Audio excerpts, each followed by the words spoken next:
¿Qué tal, amigos? Bienvenidos al programa Joyas Eternas del Ministerio del Señor Jesús. Es para nosotros un privilegio que usted esté ya en sintonía de este programa. Pues muy contentos de que ustedes nos hagan llegar sus comentarios a través de los números de teléfono en la calle. La verdad es que eso nos llena a nosotros de mucha alegría. Y bueno, pues el día de hoy nos acompaña el pastor Hernando Mejía para tratar unos temas, un tema muy interesante, un tema acerca del arrebatamiento. Entonces, pastor, bienvenido. Gracias, Andresito, me da mucho gusto estar contigo esta noche y también agradecer a todos los televidentes los reportes, los comentarios que nos hacen en la calle y por los diversos medios que tú ya mencionaste y pues muy motivados para poder seguir adelante.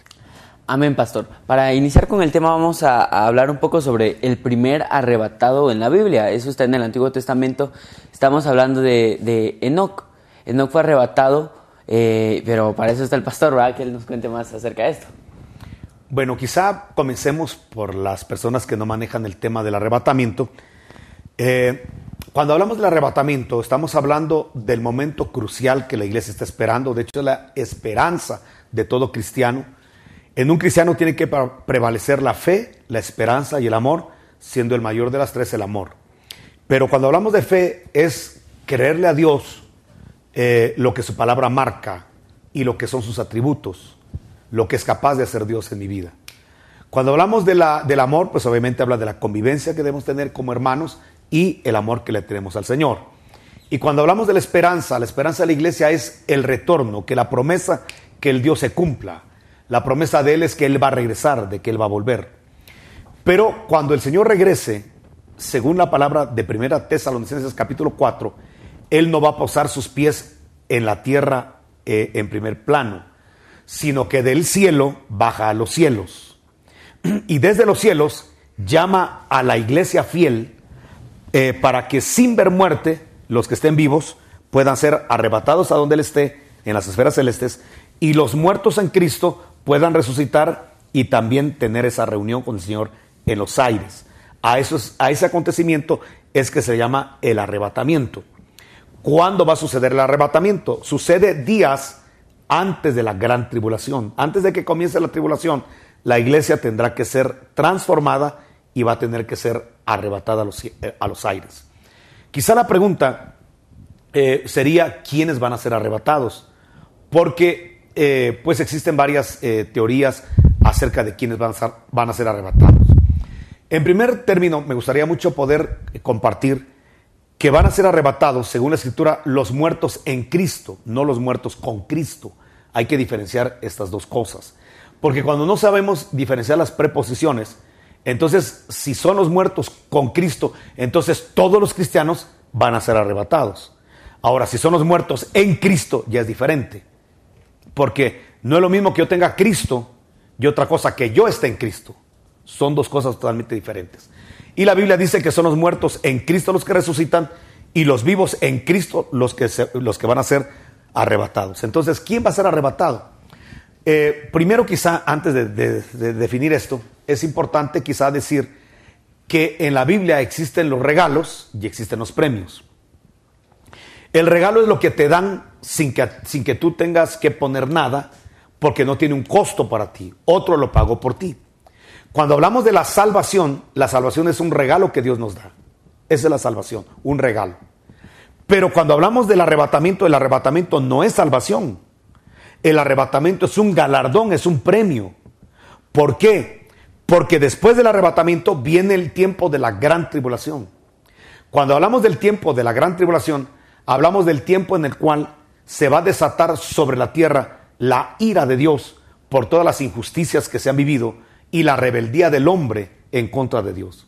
Entonces, ese periodo de juicios que Apocalipsis los determina como trompetas, como copas, como ayes, como truenos, toda esa desgracia ecológica que va a venir a la tierra, toda esa hecatombe que va a venir por guerras, el choque de asteroides a la tierra, todo eso que se va a vivir en ese periodo de la gran tribulación, prácticamente, como es un juicio, es una disciplina que Dios le pone a la tierra, a los moradores de la tierra, entonces la iglesia fiel va a ser arrebatada para que no sufra esas hecatombes, para que no sufra esas desgracias que vienen. Entonces, cuando hablamos del arrebatamiento de la iglesia, hablamos del acontecimiento en el cual los santos, los fieles, los consagrados, ya sea que hayan muerto o que estén vivos para ese tiempo, van a ser arrebatados para no vivir ese periodo de desgracia que viene sobre la tierra. Entonces, habiendo definido qué es el arrebatamiento y quiénes son arrebatados, entonces lo interesante aquí sería, y la pregunta del millón es, ¿será que nosotros ya estamos preparados para ser arrebatados? Porque si somos salvos, eso nos libra del infierno, pero no de la tribulación. Para ser libres de la tribulación, necesitamos consagrarnos, agradar a Dios, amar a Dios, porque el arrebatamiento no es salvación, el arrebatamiento es un galardón y es un premio, y cuando entendemos bien esto, entonces le damos gracias a Dios por la salvación que nos ha dado, nos consagramos por gratitud a la salvación que nos ha dado, buscamos el rostro del Señor por amor a lo que ha hecho a nosotros, en nosotros, pero también nos consagramos y lo buscamos porque hay un interés, hay un galardón, hay un premio. ¿Cuál es el premio? Ser arrebatado antes de que venga la gran tribulación a la tierra. ¿Cómo hubo generaciones pasadas de cristianos que se consagraron, pero no vieron el arrebatamiento? Entonces lo que Dios le pide a cada generación es que se consagre como que si en su generación fuera el arrebatamiento. O sea que la calidad de santidad que se le pidió a la iglesia del principio, a los primeros cristianos, es la misma calidad de vida que se le pide y de santidad a la otra y a la otra y a la otra generación. Todas las generaciones tenemos que estar preparados, consagrados, sirviendo, buscando a Dios, adorando a Dios, como que en nuestra generación fuera a ocurrir el arrebatamiento. No importa si falta 1,000,000 de años, no importa si faltan 1000 años para el arrebatamiento, yo en mi generación tengo que consagrarme como que en mi generación fuera a acontecer el arrebatamiento de la iglesia. Y esa es la esperanza de la iglesia, porque si a nosotros nos tocara ir a la tumba y no ver el arrebatamiento, por lo menos nos consagramos como que en nuestra generación fuera el arrebatamiento. Y eso va a contar para el día de la resurrección, para el día que el Señor vaya a despertar a los muertos en Cristo. Él va a despertar a los que murieron en Cristo, es decir, a los que se prepararon en su generación como que Jesús hubiera llegado en su generación. A eso los van a despertar, les reintegran el cuerpo, porque en este cuerpo no nos vamos a ir arrebatados, sino en un cuerpo transformado. Los que estén vivos de esa generación que le toque ver el arrebatamiento, ojalá fuéramos nosotros, van a transformar el cuerpo para que juntos, los resucitados y los vivos transformados, nos vayamos al encuentro del Señor en los aires. Ese es el arrebatamiento. Pastor, pues yo creo que ya quedó claro que es el arrebatamiento. Yo creo que el arrebatamiento debe ser algo que anhelemos todos. O sea, que el Señor venga en nuestra generación, eso sería algo pues espectacular, ¿verdad? Yo creo que ese tiene que ser el anhelo de la congregación, va a esperar al amado, o esperarlo con el corazón pues dispuesto y pues bien, ¿verdad? Entonces, perdón, pero acabas de mencionar prepararnos para el amado. Es que tu lenguaje muy bonito, muy florido en el ámbito cristiano, pero quizá habría que aclarar por las personas que no están familiarizadas con esto. Mira, digamos algo más. El arrebatamiento es el arrebatamiento de esos santos que se consagraron en todas las generaciones del cristianismo, pero que se consagraron no por temor a la tribulación, no por temor al anticristo que va a aparecer en la tribulación y por las hecatombes que van a haber, las desgracias, el terremoto que va a haber, las guerras que van a haber, los meteoritos que van a caer en la tierra. No es tanto por eso que una persona se consagra. Una persona se consagra porque llega a amar a Dios, porque llega a enamorarse del Señor Jesucristo. Entonces tú decías algo, entonces está esperando el regreso del amado. Pongamos el ejemplo de la gente que emigra para Estados Unidos. Pensemos que se separa el esposo y por situaciones diversas tiene que viajar a Estados Unidos y le hace la promesa a su esposa: yo voy a regresar. O sea, espérame. No te busques otro, ¿verdad? Espérame, yo voy a ir a trabajar por ti. Voy a ir a hacer un recurso para ustedes. Y entonces la persona se va, pero se va con la esperanza de que la esposa primero le va a ser fiel durante el tiempo que él esté allá. Porque él va a ir a trabajar, él va a ir a esforzarse por ella. Y esa separación se está dando porque él quiere darle una mejor vida a la que ama. Entonces, lo que se espera es que la mujer, si está enamorada, aunque va a tener muchos pretendientes, aunque va a tener muchos distractores, va a mantenerse firme y fiel en un pacto al que está esperando que va a regresar. Y que sabe que si está lejos es porque tiene algo que hacer para ella misma. Pero está esperando a que regrese. Pero como no le da la fecha, puede ser que llegue en cualquier momento. Entonces ella se va a arreglar como que ese día vaya a regresar su esposo. No digamos si ya tiene noticias de que ya se acerca el día del regreso, pues se va a preparar con mejor forma. Entonces la iglesia de Cristo, eso es lo que le ha sucedido. Jesús se fue al cielo. Jesús está sentado físicamente a la diestra del Padre. Pero Él prometió que va a regresar físicamente.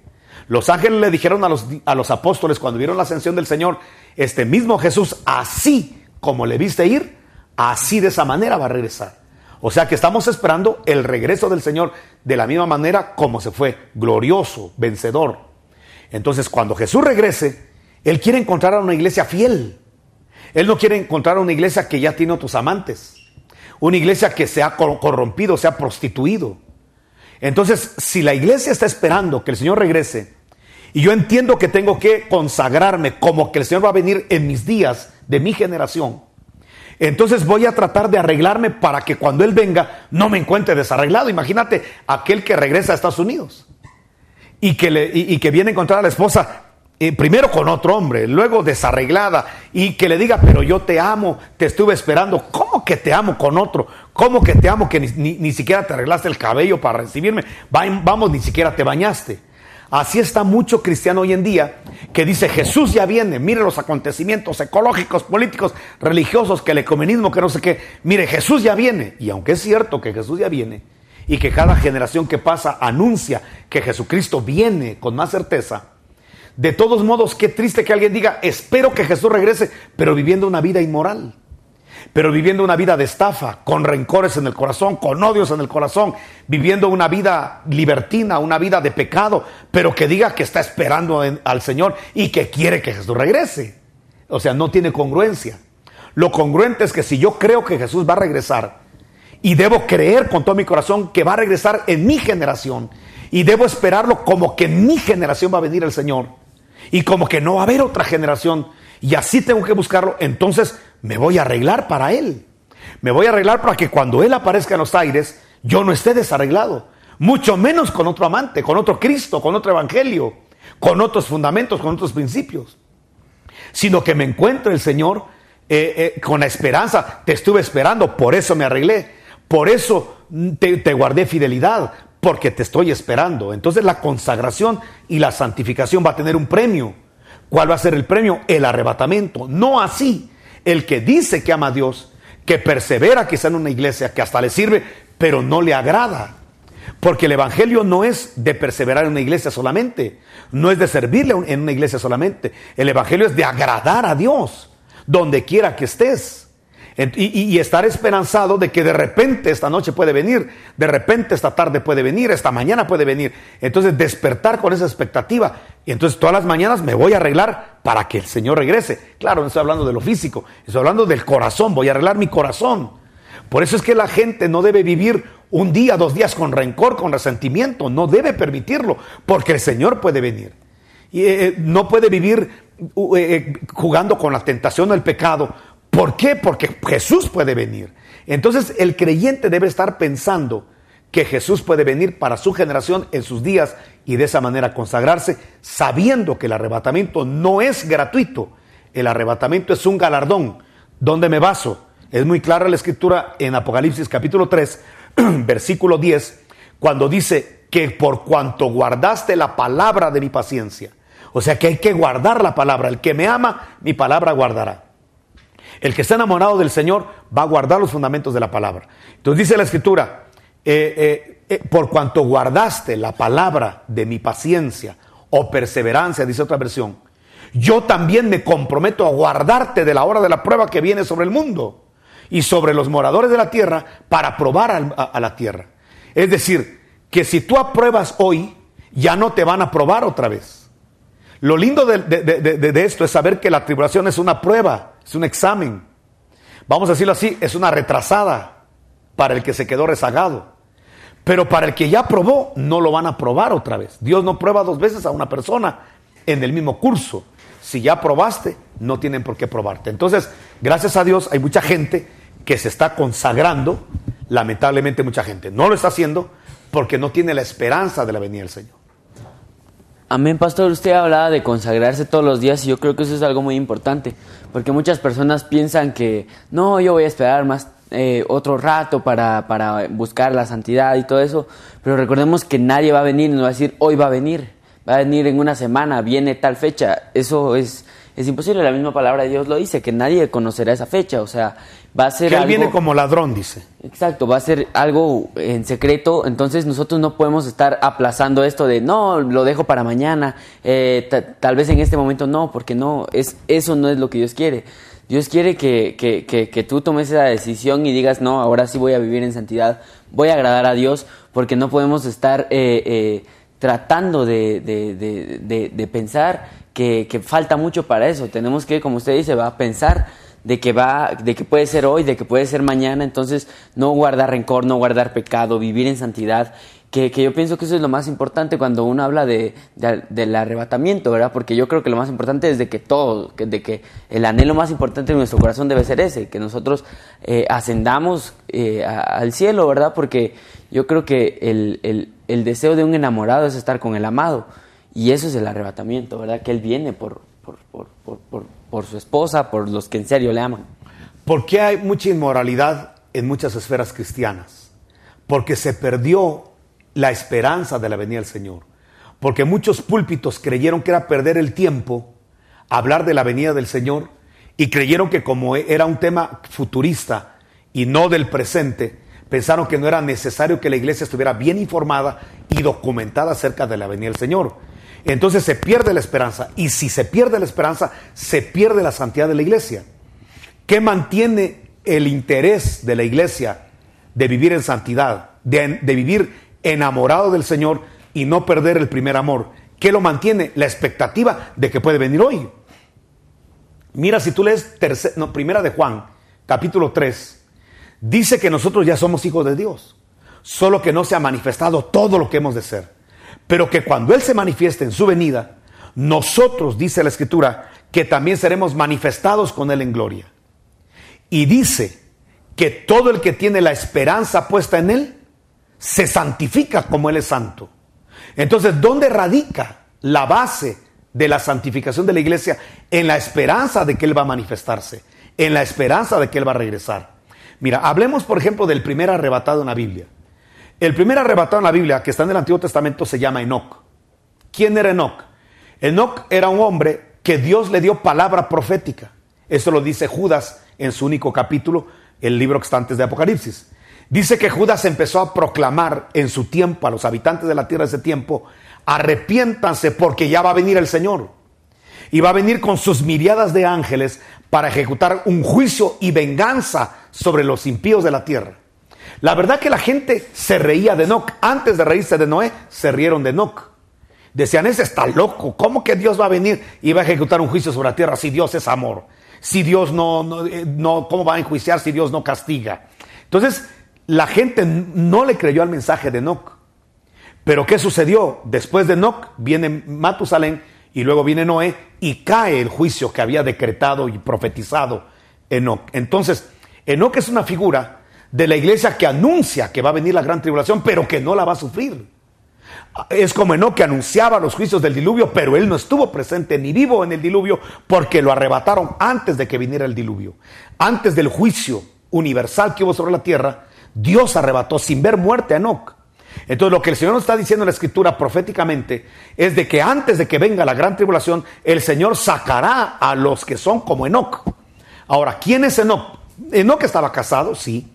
Enoc tenía hijos, sí, dice la Biblia, y dice que también tenía hijas.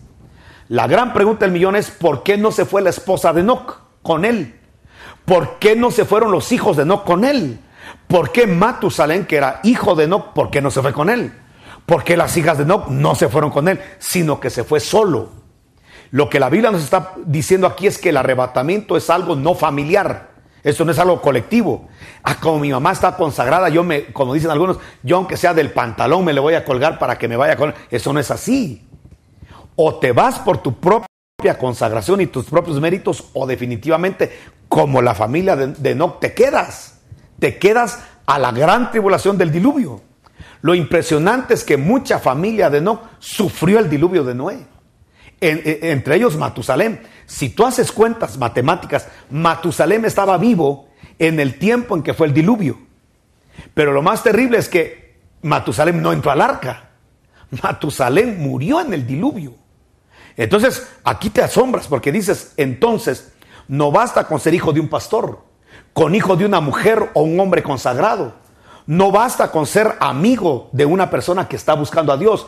O le buscas tú o te quedas y se va el consagrado, porque el arrebatamiento es un galardón. ¿Qué más dice la Biblia de Enoc? Dice que él, antes de ser arrebatado, lo dice Hebreos 11, dio testimonio de haber agradado a Dios. Entonces, eso es muy importante. Nadie se va a ir en el arrebatamiento si no ha dado testimonio de haber agradado a Dios. Aquí quizá lo interesante sería que cada uno de nosotros pudiéramos hacer una encuesta para ver qué es lo que la gente opina de nosotros. Eso sería muy importante. Quizá que le pusiéramos a los vecinos, a los que trabajan con nosotros, a ver qué piensan de nosotros. Tal vez decirles, ¿sabes qué? No pongas tu nombre para no verte comprometido, pero yo quiero que pongas qué concepto tienes de mi persona. Y a lo mejor alguna persona dijera, pues que eres un gran carnal, que eres un gran hipócrita, que eres una persona que vas a la iglesia, pero es desagradable, me has estafado, me has robado. Tendríamos que ver qué piensa la gente de nosotros y hacer una evaluación. A Jesús le interesaba mucho qué pensaban de él. Dice la Escritura que él le dijo a sus discípulos, ¿qué piensan los hombres de mí? O sea que él estuvo pendiente para ver qué es lo que los hombres decían de él. Y lo impresionante es que el testimonio de Jesús que era tan poderoso, tan eficiente en agradar a Dios, que la gente creía que era Juan Bautista resucitado, uno de los profetas que había resucitado o reencarnado. O sea, pero vamos a que esas ideas estaban torcidas, pero lo que llama la atención es que todo el mundo daba buen testimonio de Jesús. De hecho, cuando Jesús se paró frente a sus detractores, dijo, ¿por qué obra que he hecho me quieren matar? Y le dijeron, por ninguna de las obras que haces. Es decir, que era irreprensible. Y tenemos que ir caminando y encaminándonos a la irreprensibilidad. Es decir, que aunque caemos, aunque fallamos, aunque todos cometemos errores, ir encaminados a levantarnos y a proseguir al camino de la santidad. A no, por el hecho que caí, por el hecho de que tropecé, entonces abandono la carrera. No, levántate y sigue adelante. Todos los que van a llegar al reino de los cielos van a llegar con raspones de que nos caímos, pero nos levantamos. No nos quedamos postrados porque tenemos un Dios todopoderoso que nos levanta y que nos perdona y que nos restaura y que jamás nos quita los dones, porque los dones son irrevocables y su llamamiento es irrevocable. Entonces, caminar en el Evangelio es lo más hermoso, pero caminar en esa visión como Enoc, dando testimonio de haber agradado a Dios. Gracias a Dios, mucha gente en su récord de esa estadística que estamos diciendo que se puede hacer, muchos les dirán, pues usted vecino, la verdad que da buen testimonio, la verdad que usted es una persona honorable, la verdad que es una persona que desde luego que tiene sus errores, pero se ve que está buscando a Dios y que se está esforzando por agradarlo. Entonces, habría que ver qué opinión tiene la gente de nosotros, porque Enoc, antes de ser arrebatado, dio testimonio de haber agradado a Dios. Luego entonces, si queremos ser arrebatados, tenemos que haber dado testimonio de haber agradado a Dios.